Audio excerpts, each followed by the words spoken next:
அருமையான மாலை பொழுதேழு முத்தமிழின் சுவை வருக. இந்த கவியரங்கிற்கு வந்திருக்கும் நல்ல உள்ளங்களை வாழ்த்தி வரவேற்கிறேன். கவிஞர் இளமை அவர்கள் எழுதிய கல்லறை வெளிச்சம் என்ற நூலிலிருந்து எடுக்கப்பட்ட தமிழனாய் வாழ்வோம் தமிழுக்காய் வாழ்வோம் என்ற கவிவரிகளை உங்களுக்காய் மொழிகிறேன். தமிழ்தான் எங்கள் தாய்மொழி, தமிழனுக்கு இதுவே உயிர் மொழி. அலை மிகுந்த வறுமை வந்தே அவதியுற்ற நாளிலும் ஐயமிட்டே உண்ணுகின்ற அறிவு சொல்லும் தமிழ் மொழி. பொதிகையிலே பிறந்து உச்சந்த சபையிலே வளர்ந்து கம்பன் கவியிலே வளர்ந்த வையகத்தின் இடையில்லா செம்மொழியே உந்தன் பிறகு கண்டு புறமுதுகு காட்டி ஓடி போனான். இன்றோ இங்கே இவன் தமிழன் என்பதே மறந்து போனான். முரசு கொட்டி உன்னை கண்விழிக்க செய்வதா, இல்லை உன் இனம் மண்ணோடு போன பின்பு விழிவிறக்கு சொல்வதா? தமிழுக்காய் ஒரு குரல் கொஞ்சம் செவிமடத்திடு. குறிஞ்சி முல்லை மருதம் நெய்தல் பாலை என்று உன் குடிமக்கள் வாழ்ந்த பெருமையை நீ அறிவாயோ? கொடிக்காய் கொடி முல்லைக்காய் தன் தேரே தானம் தந்த பாரியை மறவாயோ? நெற்றிக்கண் திறப்பினும் குற்றம் குற்றமே என்று ஈஸ்வரிடம் வாதித்த முச்சங்கத்தின் முப்பெருங்குலவர் நக்கீரரை நீ அறியாமல் போனாயோ? 2 அடி 7 சீர்கள் உலக பொதுமுறையாம் திருக்குறள் இயல்பியலும் இலக்கியமும் விளைந்த நீதலும் என் மையன் வள்ளுவன் தந்த ஒப்பற்ற இலக்கியம். இலக்கியம் ஒருபுறம் இருக்க மறுபுறம் காப்பியம். ஆம், சோழர் காலம் அது காப்பிய காலம்.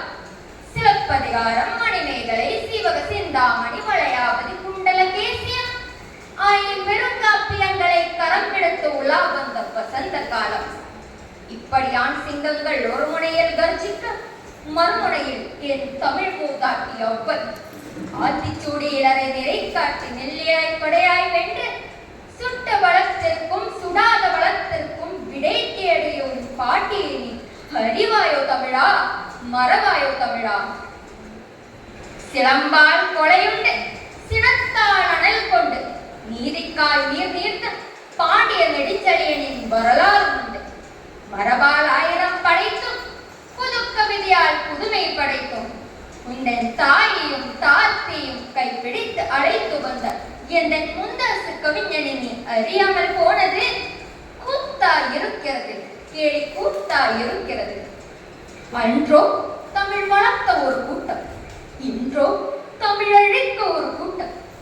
ஆங்கில மொழிக்கு சிவப்பு கம்பளம் விரித்து முன் வரிசையில் முட்டி மோதி வந்து நின்றாய். வெட்கம் இல்லையா தமிழா? உன்னை தமிழ் மொழிக்கு காவலன் என்றெல்லாம் நினைத்தேன். ஆனால் நீயோ ஆங்கிலத்திற்கே குடை பிடித்தாய். வெள்ளையில் நுழைந்த எச்சிலை பஞ்சாமிர்தம் என்பதா, இல்லை பாராட்டு தமிழ் மொழியை மண்மூடி புதைப்பதா?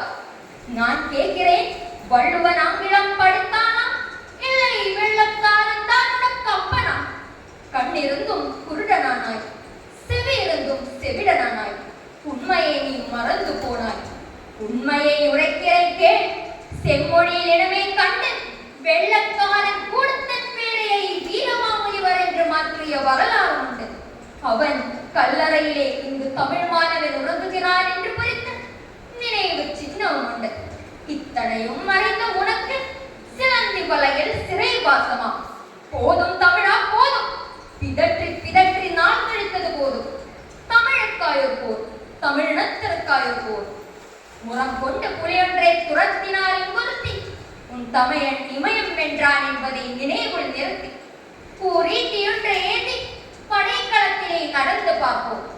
மார்புகள் எல்லாம் பாய்ந்து ஓடுவோம். எதிரியின் நம்புக்கும் வில்லுக்கும் மார்பொன்றை களம் என்று காட்டுவோம். மரணமே வருமென்ற பயமென்றால் நாம் எல்லாம் தமிழ் தாய்க்கு பிறந்தவர்களால் இருக்க மாட்டோம். போர்க்களத்தில் வீழ்வது நாம் ஆகி இருப்பினும் வாழ்வது தமிழாக இருக்கட்டும். நன்றி, வணக்கம்.